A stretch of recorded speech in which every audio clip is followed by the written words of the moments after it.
Hi, everybody. As Kate said, I'm Patrick Gage Kelley, a researcher with Google's Trust and Safety. This is a photograph of a 5G tower that was lit on fire in April of 2020. These are the cables coming out of another. This is a third. This is a fourth. There are at least 100 documented attacks on 5G towers in the United Kingdom, the Netherlands, New Zealand, and Canada over the past 2 years.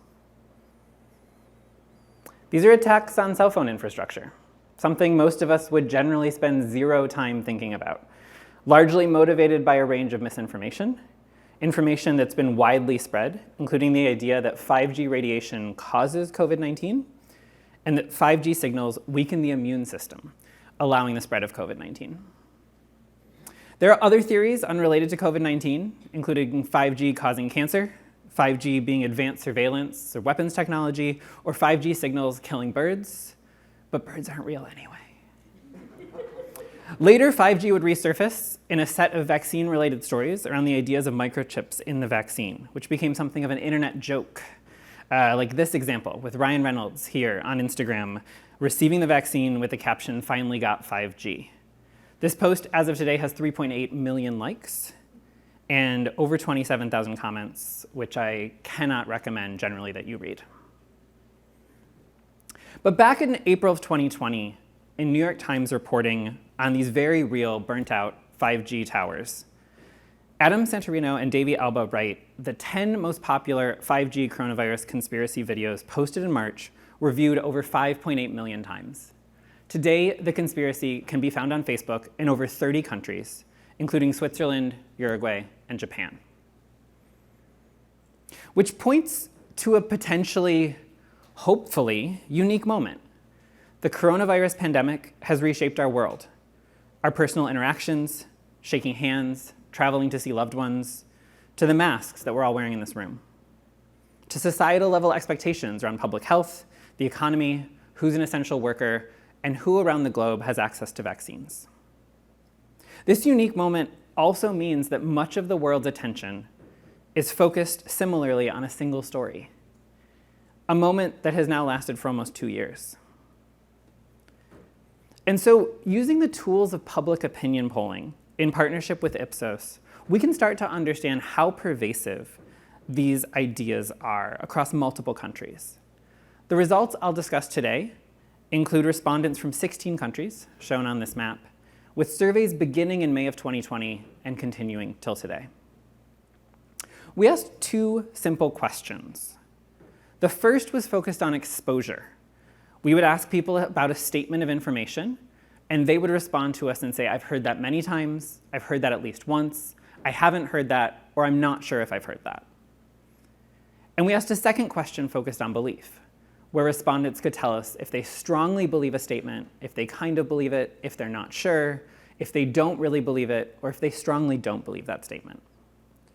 So for example, a single respondent saw this statement: 5G phone networks use radiation that weakens the immune system and makes people more likely to get coronavirus. And a single respondent might have said that they've heard that many times, or that they haven't heard that at all, that they strongly believe it, or that they strongly don't believe that.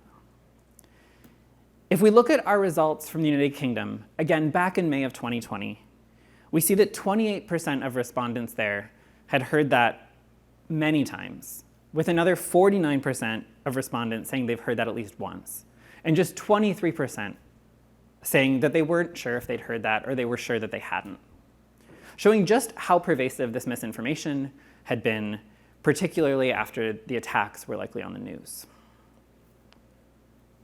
Across the other countries we have responses from, only one other had more than 50% reporting that they'd heard this information. That's Italy, while the other 12 had far less. The lowest, Japan, reported only about 21% exposure to the idea that 5G weakens the immune system. And we see these country differences are extremely important, and they're changing, and this gives us some insight into how we should respond to this information.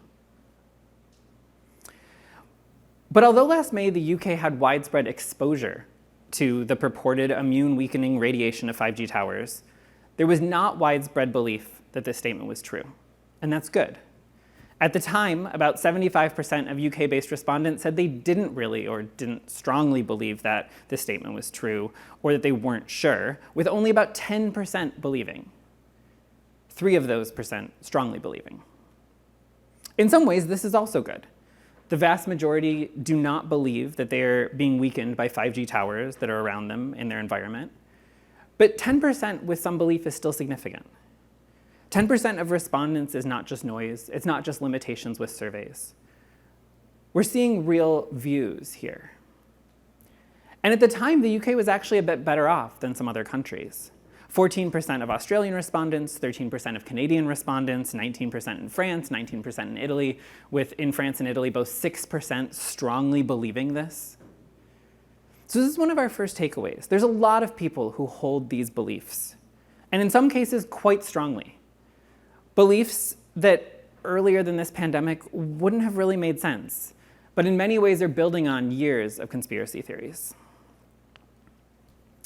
Now you might say, Patrick, this is old. May of 2020 is ancient history, and all sense of time has been removed from our Earth since the pandemic started. In May of 2020, my sourdough starter was still alive, rest in peace. In May of 2020, people cared about hydroxychloroquine and 5G towers, and we're way beyond that. We're busy with anti-vax narratives, we're busy with election misinformation, to which I say yes, and we're going to get there. But I want to walk through some of the other information statements we tested, because you're right, this isn't all about 5G. So we've seen 5G. If we look at the average across all of the countries that we've studied, we see about 13% belief. That's between kind of and strongly. We also tested this statement. Hydroxychloroquine is an effective treatment for people without serious coronavirus symptoms. That had 19% belief. We asked people if Bill Gates, George Soros, or some other powerful person is behind the coronavirus. That had 16% belief. And we asked people if injecting cleaning products or UV light into people is an effective treatment for coronavirus. That had 11% belief.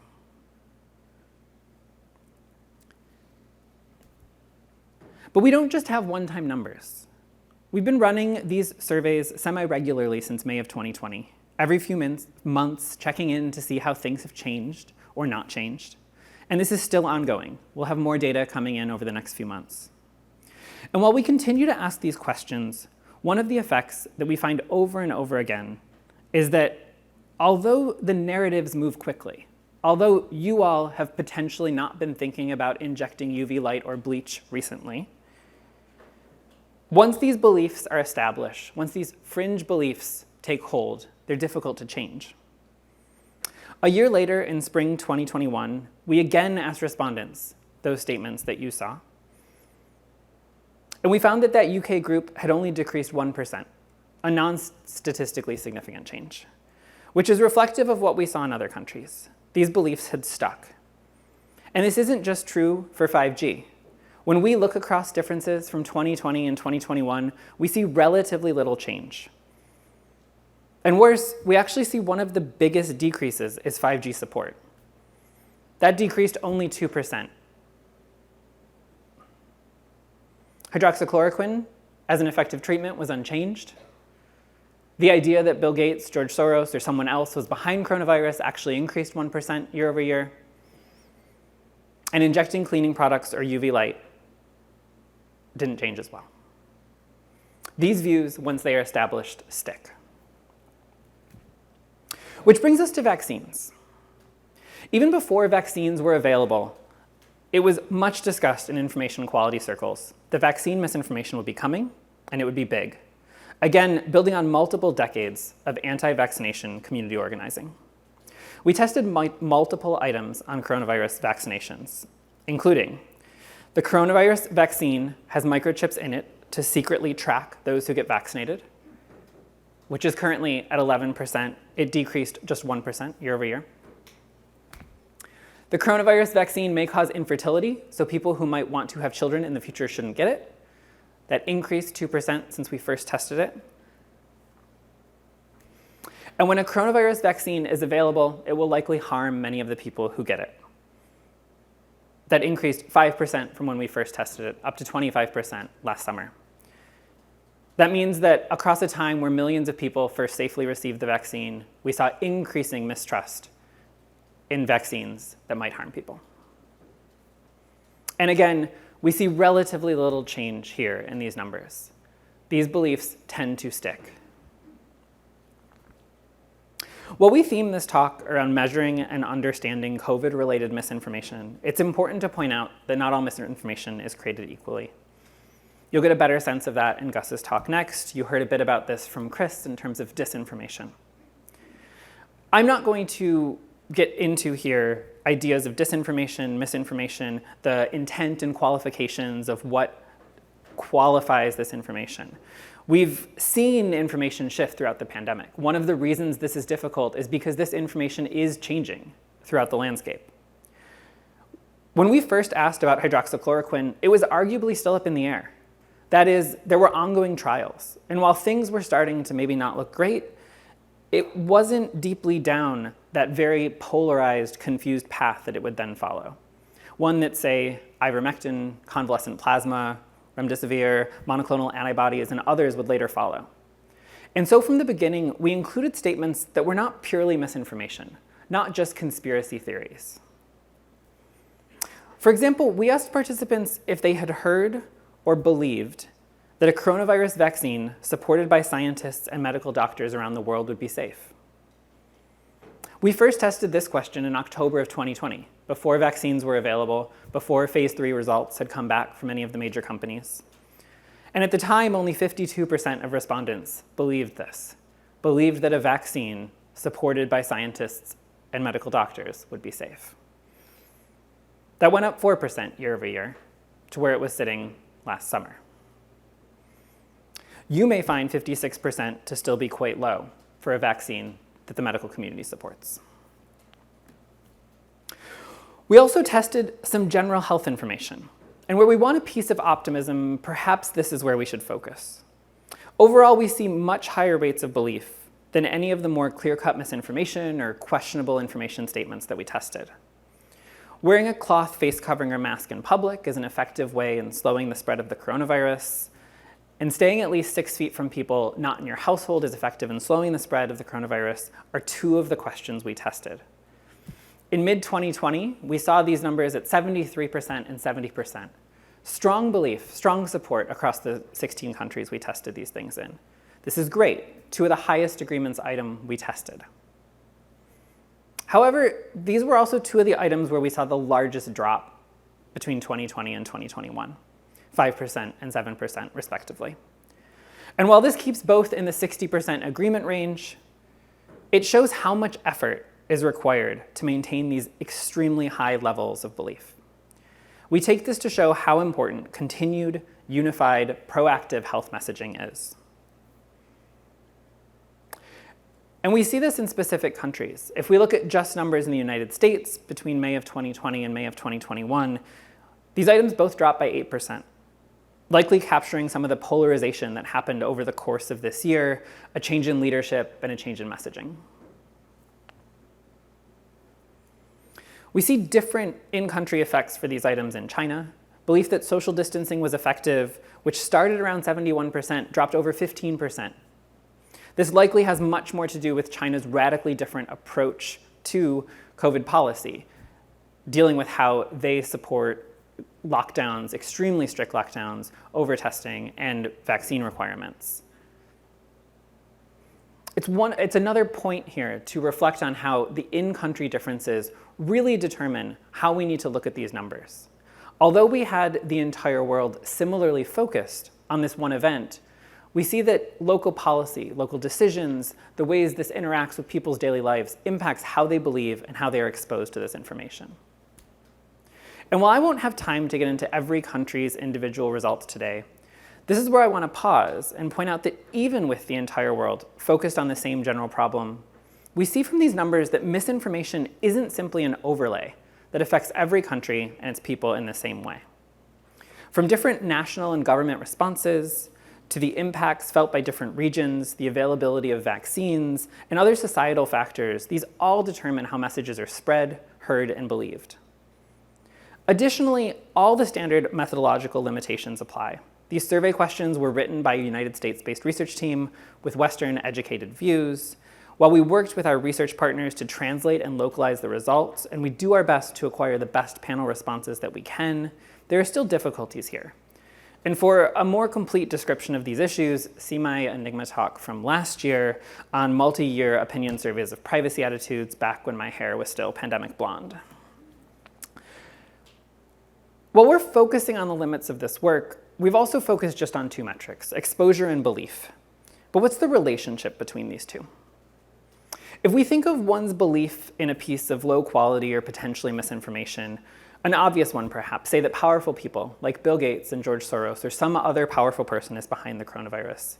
How does your self-reported exposure relate to your self-reported belief in this item?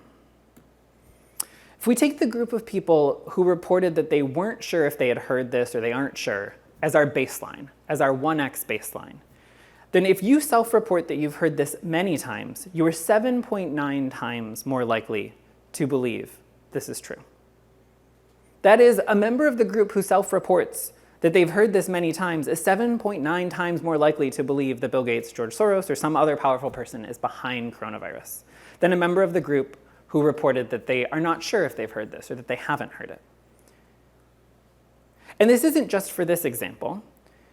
We see that the belief increases 6.2 times for 5G signal, 6.3 times for general vaccines being harmful, 7.2 times for bleach or UV light as an effective treatment, and 11.7 times more likely to believe that COVID was created as a bioweapon if you are someone who says you've heard this many times. Overall, these odds ratios tell a story that self-reported multiple exposures has a relationship with belief. But this data alone, again, can't tell the whole story. We don't have enough information from this survey to explain anything causally. That is, I can't say that just being exposed to this information multiple times will lead to belief. Possibly belief forms, and then people go read more and more about some of these theories. We also don't know where and how these exposures happen. People have potentially self-selected into groups where this information could be shared regularly. And the choices that led to this may also lead to their beliefs. In this survey, we don't know if our respondents were proactively trying to find this information. We don't know what news sources or real-life conversations or other events brought them here. And also, while we aren't capturing in this survey what these beliefs led to in terms of real-world outcomes in many ways, for example, we don't know which of our respondents actually set fire to 5G towers, though likely none of them. One real-world outcome we do have from this survey, again self-reported, is who got vaccinated.